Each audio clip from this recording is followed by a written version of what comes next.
আসসালামু আলাইকুম ওরহমতুল্লাহি ওবরকাতু। চারদিকে শত্রু, সাবধান সবাইকে। সবাইকে কিসের সাবধান ইঙ্গিত দিলেন পিনাকি ভট্টাচার্য দাদা? তো সবাই সম্পূর্ণ ভিডিওটি দেখেন, দেখার পরে অবশ্যই আপনারা আপনাদের মতামত জানাতে পারবেন। ধন্যবাদ সবাই। আজকের এই এপিসোডটা বাধ্য হয়ে করতে হইল, কারণ শুনলাম ডাকসু একটা খুবই খারাপ কাজ করেছে। খোঁজ লাগাইলাম, দা সার্চ কি খারাপ কাজ করেছে দেখলাম। ডাকসুর সর্বমিত্র চাকমা খুবই খারাপ কাজ করছে। একজন বয়স্ক মানুষকে লাঠি দিয়ে পিটে দেখেছে। এটা কোনো কাম করিছে? তার উপরে দেখেন মাথার টুপি দাড়ি, এরকম একটা সুন্নতি পোশাক পরা মানুষকে লাঠি হাতে মারতে গেছে।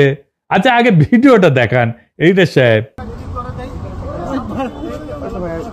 দেখা করতাম, ভালো আছেন?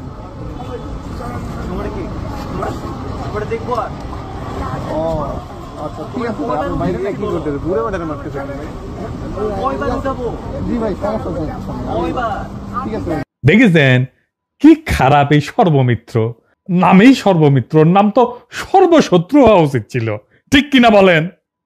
আচ্ছা, এইবার দেখেন মাদকের প্যাকার ভাগাভাগি নিয়ে গ্যাঞ্জাম করিচ্ছে ওই একই লোক। কই ওর লগে হিরোইন আছে বা কিছু একটা আছে? মাল কই? মাল ওর লগে। মাল ওর লগে? এটা লই লাগছে। তোমার কি? তোমরা কি করো? আমি ওরে দিছি। দুজনকে ভিক্ষা করো, মালের টাকা ভিক্ষা করো। ভিক্ষা করো, মালের টাকা লই লাগছে।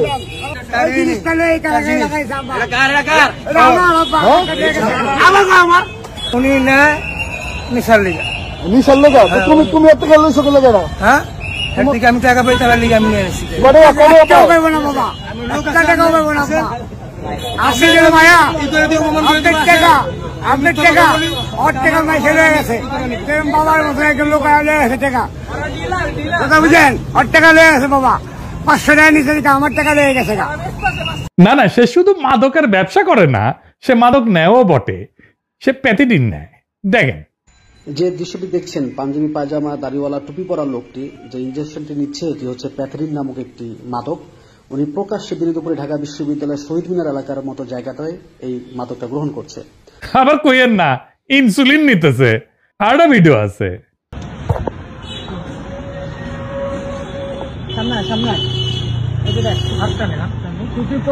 কাকার হাতে, কাকাটা ছাড়ো, এটা ছাড়ো, এটা ছাড়ো, এটা ছাড়ো। এই যে ইনজেকশন, একটা মানুষ, পাঞ্জাবি পরে একটা মানুষ, ইনজেকশন। এই যে এখানে একটা, এই যে এই আরামজাদা ইউনিভার্সিটি ক্যাম্পাসে আছে কেমনে? মানে এরে কিছু কওয়া যাবে না। সর্বমিত্ররে ধুয়ে দিতেছে সবাই। এই বৃদ্ধ মাদকের ব্যবসা করে ঢাকা বিশ্ববিদ্যালয় ক্যাম্পাসে। তার শরীরে কলে একটা আঘাতও করা হয় নাই, শুধু লাঠি হাতে শাসানো হয়েছে। ক্যাম্পাস থেকে মাদক দূরেইলে লাভ টাকা। দিন শেষে ক্ষতি নয় বামদের, ওদের নিশা না করলে শরীরে বিপ্লবী জোশ আসে না। তারপরে দেখলাম যে ডাক্তার জাহিদ কইছে কোথাও মাদকের সমস্যা থাকলে তা উচ্ছেদ করার এখতিয়ার কারো থাকা উচিত না। আমি তো শুইনা চোদনা হয়ে গেলাম।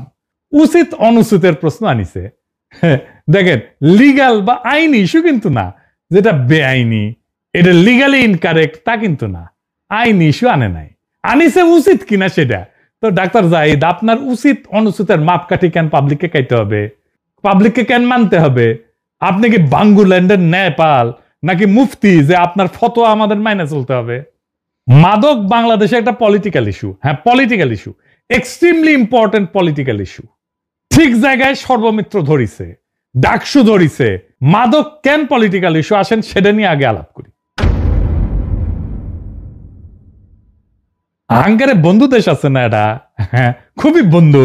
হ্যাঁ, জানেন তো সেই দেশের সবচেয়ে বহুল ব্যবহৃত পণ্য কোনটা ছিল জানেন? বাংলাদেশে কোনটা সবচেয়ে বেশি চলিচ্ছিল 90-এর দশকে? জানেন? এটা ফেন্সিডিল। ফেন্সিডিল এটা কফ সিরাপ। ওইটা দিয়া বাংলাদেশের তরুণদের নেশা করাইতে শিখেছে ইন্ডিয়া। 90-এর দশক থেকে শিখাইছে, সীমান্তে কারখানা বসাইছিল, কোটি কোটি ফেন্সিডিলে বোতল পাঠাইছে। এটা কি রাষ্ট্রীয় পৃষ্ঠপোষকতা ছাড়া হয়? হয় না। হ্যাঁ, গরু এসপার দেয় না, ফেন্সিডিল আছে জাকে জাকে জাকে জাকে। কেন ফেন্সিডিল? কেন ফেন্সিডিল খাইছেন কখনো? খান নাই না? আপনারা ভালো, আমি জানি আপনারা ভালো ছেলে, সন্ধ্যাবেলা বাড়িতে ফিরেন আর আবার হাত মুখ ধুয়ে পড়তে বসেন। আমি তো অত ভালো না, তো আমি খাইছি। খাইছি মেডিকেলে পড়ার টাইমে। ওটা খায়ে আবার ঘন চা খেতে হয়, চা খাওয়া, মিষ্টি দেওয়া, ঘন দুধ দেওয়া চা, তাহলে নিশা ভালো জমে। আমার ক্ষুদ্র ভ্রাতা আর ভগ্নীরা কবে, আপনি তো ঠিকই নিশা করেছেন। করেছি, আমি মেলা অজায়গায় জায়গায় মুখ দিছি, সেজন্য ইনকা ফাইটিং স্পিরিট পেয়েছি। আমি সুশীল না, সেই জন্যে কাউরে ডরাই না। জনতার স্বার্থের বিরুদ্ধে দাঁড়াইলে তারে হুতায় দিতে আমি এক মুহূর্ত ভাবি না। আমার কিছু হারানোর নাই তো। যাই হোক, ফেন্সি নিশার ব্যাপারে আসি। ও তো ফেন্সি কে, হায় আল্লাহ, খালি জিমাই। তো এই জিমানিটাই চাই ইন্ডিয়া। বাংলাদেশের তরুণ যুবক এমন একটা নিশা কইরা জিমাক, সে নিশা কম টাকায় যেন কিনতে পারে, তারপরে ধ্বংস হয়ে যাক। তারা যেন স্বপ্ন না দেখে, তারা যেন প্রতিবাদ না করে, তারা যেন দাসের জীবন মাইনা নেয়। এইভাবেই আফিম খাওয়াইয়া চাইনিজদের বুত কইরা রাখিছিল ব্রিটিশরা। চীনের আফিম আসক্তির ঘটনা জানেন না? আসেন এটা এবার শুনেন।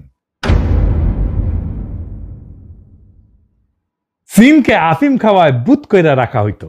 এটা শুধু একটা ঐতিহাসিক ঘটনা না, বরং বিশ্ব রাজনীতির সবচেয়ে গুরুত্বপূর্ণ ভূ রাজনৈতিক ষড়যন্ত্রগুলোর একটা। সেই একই ষড়যন্ত্র করেছে বাংলাদেশে ইন্ডিয়া, ফেন্সিডিল দিয়া। 18 এবং 19 শতকে ব্রিটিশরা ইন্ডিয়া থেকে আফিম চীনে পাচার করত। তো এই আফিম দিয়ে এমন একটা বাণিজ্যিক ফাঁদ তৈরি করেছিল, যার ফলে চীনের যে রূপার ভান্ডার, এটা ধীরে ধীরে শূন্য হয়ে পড়ে। আগে চীনেরা ব্রিটেনকে চা, সিল্ক, পোর্সেলিন বিক্রি করত, এর বিনিময়ে রূপা পাইতো, অর্থাৎ রূপা চীনে ঢুকতো। কিন্তু ব্রিটিশরা যখন ভারতীয় আফিম চীনে বিক্রি শুরু করলো, তখন বিপরীত প্রবাহ তৈরি হলো। চীনারা আফিম কেনার জন্য তাদের রূপার মুদ্রা বিদেশে পাঠাইতে থাকে। এইভাবে কয়েক দশকের মধ্যে চীনের বৈদেশিক রিজার্ভ, রূপার মজুদ পুরা জয় বাংলা হয়ে যায়। মুদ্রাস্ফীতি বাড়ে, কৃষক ব্যবসায়ীরা দেউলিয়া হয়ে যায়, আর প্রশাসনে দুর্নীতি, সামাজিক পতন শুরু হয়। ফলে চীনের অর্থনৈতিক এবং নৈতিক কাঠামো ভেঙে পড়ে এবং মানুষকে মানসিকভাবে বশীভূত করে ফেলে। যখন চীনের সম্রাট এই মাদক বাণিজ্য বন্ধ করতে চায়, তখন ব্রিটেন বাণিজ্যের স্বাধীনতার অজুহাতে যুদ্ধ চাপায় দেয়, যা ইতিহাসে আফিমের যুদ্ধ নামে পরিচিত। এতে চীনকে হংকং ছাড়তে হয়। চীনের হংকং এর যে মালিকানা ছিল সেটা ছাড়তে হয়। অনেকদিন কিন্তু এটা ব্রিটিশ শাসনে ছিল, কিছুদিন আগে ছেড়ে দিচ্ছে। এটা বন্দর খুলে দিতে হয়, এমনকি মাদক ব্যবসাকে বৈধ করতে হয়। এই আফিম নীতি ছিল এক ধরনের উপনিবেশ, যেখানে বন্দুক না, আসক্তি ছিল অস্ত্র। চীনারা আজও ওই সময়কে 1 শতাব্দীর অপমান বলে মনে রাখে এবং তাদের বর্তমান রাষ্ট্রীয় নীতি গড়ে উঠছে এই প্রতিজ্ঞায়, আর কখনো আমাদের জাতিকে আফিম খাওয়ায় ঘুম পাড়ানো যাবে না। বুঝেছেন? এই মাদক একটা সিম্পল জিনিস না, এটা জিও পলিটিক্যাল একটা ইস্যু। বর্তমান দুনিয়ায় মাদকই হয়ে ওঠে অপরাধ, সন্ত্রাস, অস্ত্রের একটা উৎস। এইটারে বামেরা গ্লোরিফাই করে, কেমন জাউরা দেখেছেন? এই মাদকের ব্যবসার আস্তানা উৎখাত করা এক দেশপ্রেমিক বৈপ্লবিক কর্তব্য। এখন প্রশ্ন হইতেছে, এইভাবে সর্বমিত্ররা আস্তানা মাদকের ভাঙতে পারে কিনা? ডাক্তার জায়েদ যে কইছে না, কোথাও মাদকের আস্তানা থাকলে তা উচ্ছেদ করার এখতিয়ার কারো থাকা উচিত না। এইটা আপাতভাবে আইনের শাসন রক্ষার যুক্তি মনে হইলেও বাস্তবে এটা একটা বিপজ্জনক সামাজিক নিষ্ক্রিয়তাকে উৎসাহ দেওয়া হয়। মাদক কিন্তু কোনো ব্যক্তিগত অপরাধ না, এটা এক ধরনের সামাজিক সংক্রমণ। যেখানে একটা এলাকায় মাদকের আস্তানা তৈরি হয়, সেখানে অল্প সময় স্কুল পড়ুয়া থেকে শুরু করে রিক্সা চালক সবাই জড়ায় পড়ে। তাই মাদকের প্রতিরোধ শুধু পুলিশের কাজ না, পুলিশ এটা পারবেও না একা, সমাজকে আগায় আসতে হয়। তার মানে নাগরিক প্রতিবাদ, সামাজিক বয়কট, প্রকাশ্যে চিহ্নিতকরণ, এই সমস্ত আইনি না, এই সমস্ত পদক্ষেপ এবং সামাজিক উপায় কিন্তু কার্যকর। এখন যদি কেউ বলে উচ্ছেদ কারো এখতিয়ার না, তাহলে পরোক্ষভাবে সে বলতেছে যতক্ষণ আইন না আসে ততক্ষণ সমাজ চুপ থাকবে। কিন্তু ইতিহাস বলছে নীরব সমাজই মাদক ব্যবসার প্রধান আশ্রয়দাতা হয়ে দাঁড়ায়। এইটাই করতে চাইতেছে ডাক্তার জাহিদেরা।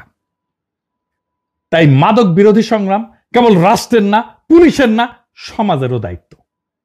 আইনি পদক্ষেপের আগে সামাজিক প্রতিবাদী আসল প্রতিরোধের দেয়াল গড়ে তোলে। আর সমাজ যদি নীরব থাকে, তাহলে আইনেরও কিছু করার থাকে না। আমরা আমেরিকার উদাহরণ দেখতে পারি। আমাদের আমেরিকার উদাহরণ দেখলে সুশীলেরা তখন একটু নইরা চইরা বসে আর কি, আমেরিকার যেহেতু হয়েছে তাহলে ঠিকই হয়েছে, তাই না? এটা মার্কিন রিপোর্ট, এটাতে দেখা গেছে যে CRDA এই নামের একটা উদ্যোগে 10টা শহরের স্থানীয় নাভাল সামাজিক সংগঠন, চার্চ হাউজিং কর্তৃপক্ষ এবং পুলিশ একসঙ্গে কাজ করছে। মাদকের সমস্যায় আক্রান্ত এলাকায় প্রতিবেশীরা সক্রিয় হয়ে মাদকের আস্তানা চিহ্নিত করছে এবং রিপোর্ট করছে, নিয়মিত সমিতির মিটিং করছে এবং সামাজিক রেসপন্স কমিটি গঠন করছে। এই ধরনের সামাজিক অংশগ্রহণের ফলে শুধু আইন প্রয়োগ না, নাগরিক শক্তিও বাড়ছে। মাদকের যেটা আস্তানা, এইটা আসলে একটা সামাজিক বিভাজনের চিহ্ন। মানে এটা বুঝতে অসুবিধা হইতেছে সামাজিক বিভাজনের চিহ্নটা কি।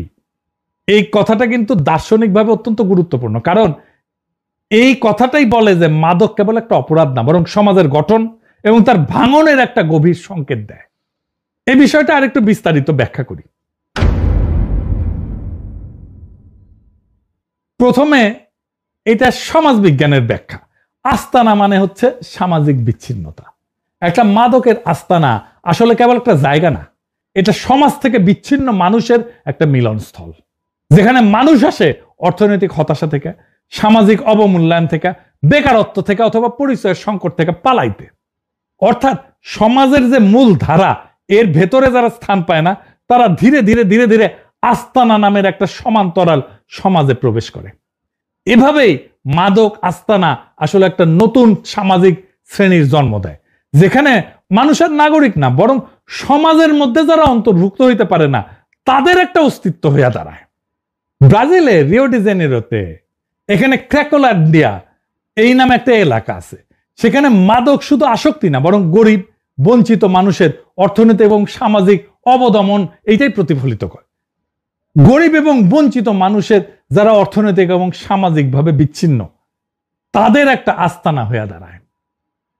বাংলাদেশের বস্তি বা পুরান ঢাকার গলি, এই মাদকের ঘরগুলা এইভাবেই বেকার তরুণ, শ্রমিক, যৌনকর্মী, সমাজচ্যুত মানুষের বিকল্প সমাজ তৈরি করে, যেখানে রাষ্ট্রের কোনো উপস্থিতি নাই, কেবল অর্থনৈতিক অনিশ্চয়তা এবং সামাজিক ভাঙনের চিত্র আছে।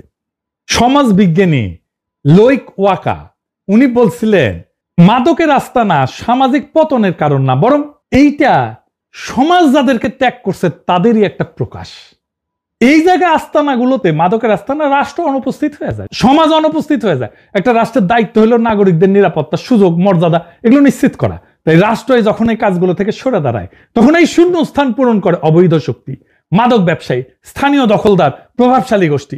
এই কারণে রাজনৈতিক তত্ত্বে বলা হয় এই যে মাদকের আস্তানা, এগুলো ছায়া রাষ্ট্র, এবং এইখানে সুশাসন এটা ফেল করছে, ব্যর্থ হয়েছে। মেক্সিকো, কলম্বিয়া, এগুলো কথা শুনছেন না? মাদক চক্র এখানে দারুণ শক্তিশালী। এরা শুধু অর্থ উপার্জন করে না, বরং স্থানীয় প্রশাসনের বিকল্প সরকার হয়ে দাঁড়ায়, আইন প্রয়োগ করে, নিরাপত্তা দেয়, এমনকি সামাজিক সাহায্যও করে।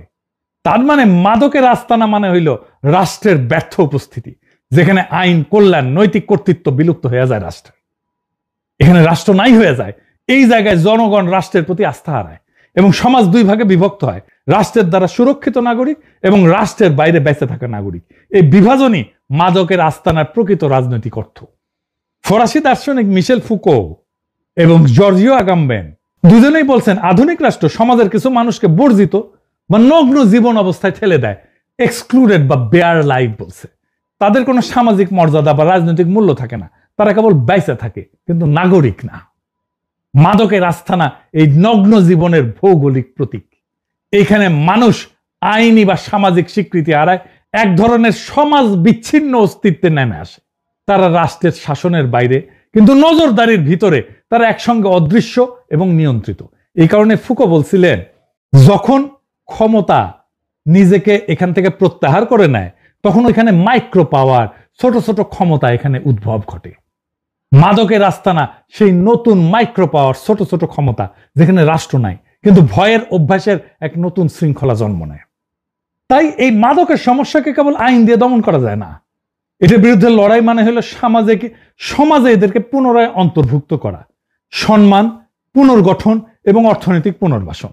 ছাত্রদলের জিএস প্রার্থী, আমাদের সকলে প্রিয় হামিম, সর্বমিত্রের ভিডিও শেয়ার দিয়ে বলছে, এটা ডাকসুর কাজ না, উচ্ছেদই ডাকসুর কাজ। হামিম, পুনর্বাসনের কাজ সরকারের, কিন্তু রাষ্ট্রের বাইরের এই মাদকের ছায়া রাষ্ট্রকে আমরা চুরমার করে দেব। শুধু ডাকসুতে না, পাড়ায়, মহল্লায় মাদক উচ্ছেদ কমিটি গঠন করতে হবে। মাদকের আস্তানা ভেঙে চুরমার করে দিতে হবে। যারা এর প্রতিবাদ করবে, সুশীলতা দেখাইতে, তাদের শাটার হাড্ডি ভেঙে দিবেন। যদি মনে করেন মুরব্বী সুশীল, তাহলে আপাতত লিস্টি করে রাখেন, আমি দেশে ফিরলে নিজের হাতে হোগার বাটাম খুলে নেব। আমাদের আর অপেক্ষা করার সময় নাই। আমাদের নীরবতা এখনই ভাঙতে হবে। মাদকের আস্তানা শুধু একাধিক অপরাধীর ঠিকানা না, এটা আমাদের সন্তানদের স্বপ্ন, আমাদের লোকালয়ের মর্যাদা, আমাদের দেশের ভবিষ্যৎ কেড়ে নিতেছে। ডাকসু হোক, পাড়া কমিটি হোক, পুলিশ হোক, শিক্ষক হোক, সবাই মিলে স্পষ্ট একটা বার্তা দিতে হবে, মাদকের সমাজে স্থান নাই। এটা শান্তিপূর্ণ কিন্তু অনড় লড়াই। মাদককে সামাজিকভাবে নির্বাসিত কইরা সমাজকে পুনরায় অন্তর্ভুক্তির পথে নিয়ে যাওয়ার একটা লড়াই। আফিমের মতো আমাদের ফেন্সিডিলের দাস বানানো যাবে না। মাদকের বিরুদ্ধে আমাদের লড়াই চলবে, সর্বমিত্রদের লড়াই চলবে, তাদেরকে যারাই থামাই দিতে আসবে তাদের বিরুদ্ধে আমাদের লড়াই চলবে। ইনকিলাব জিন্দাবাদ।